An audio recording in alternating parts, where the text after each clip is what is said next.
December 24th, the Word became flesh. Read John 1:14-18. The Word became flesh and made his dwelling among us.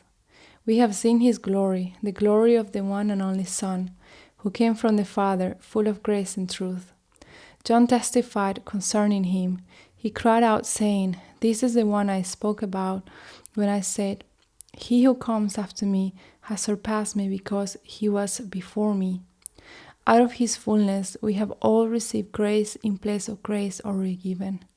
For the law was given through Moses. Grace and truth came through Jesus Christ. No one has ever seen God, but the one and only Son, who is himself God and is in closest relationship with the Father, has made him known. Hebrews 2:14-18.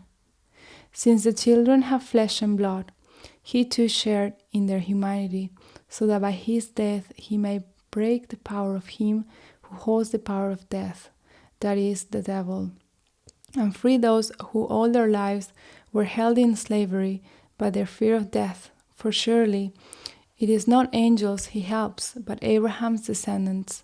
For this reason he had to be made like them, fully human in every way, in order that he might become a merciful and faithful high priest in service of God, and that he might make atonement for the sins of the people.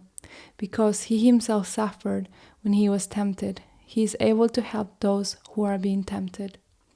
Reflect. The marvelous truth that the infancy narratives of Matthew and Luke bear witness to is wonderfully summarized by John 1:14. And the Word became flesh and dwelt among us.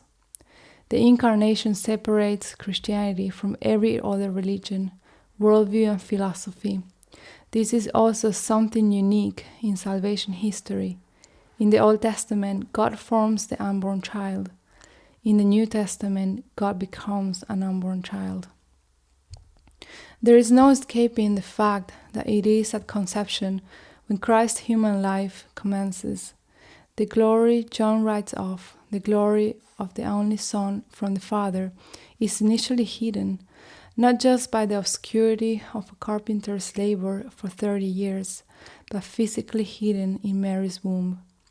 Ignatius of Antioch writes that this was part of God's plan to conceal Christ's importance from the devil. Satan will never think to look somewhere as lowly as a woman's womb. How wrong he was.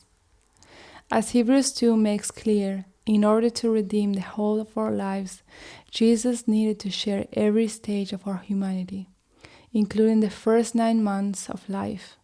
For this reason, Jesus becomes like us in every respect, that he may save us completely, leaving nothing unhealed.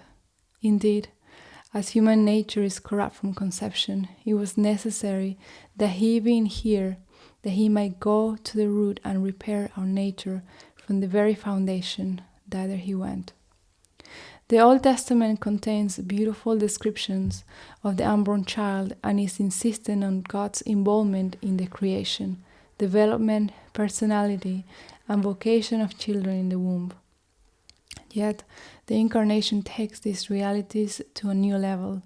The womb is forever hallowed, and the status and dignity of the unborn child confirmed beyond doubt by the fact that God's own Son initially dwelt in utero, protected and nourished inside a woman's body.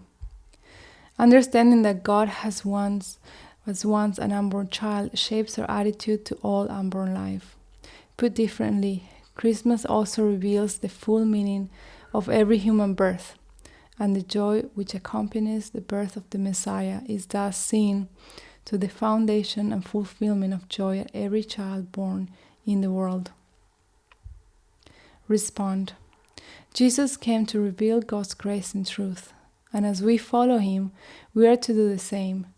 May God bless you afresh this Christmas, that you might receive all the fullness of his grace in Christ, and may God help you to lovingly carry grace and truth into all your relationships, remembering that there are few things closer to the spirit of Christmas than the miracle of unborn children eliciting awe, joy, and protection.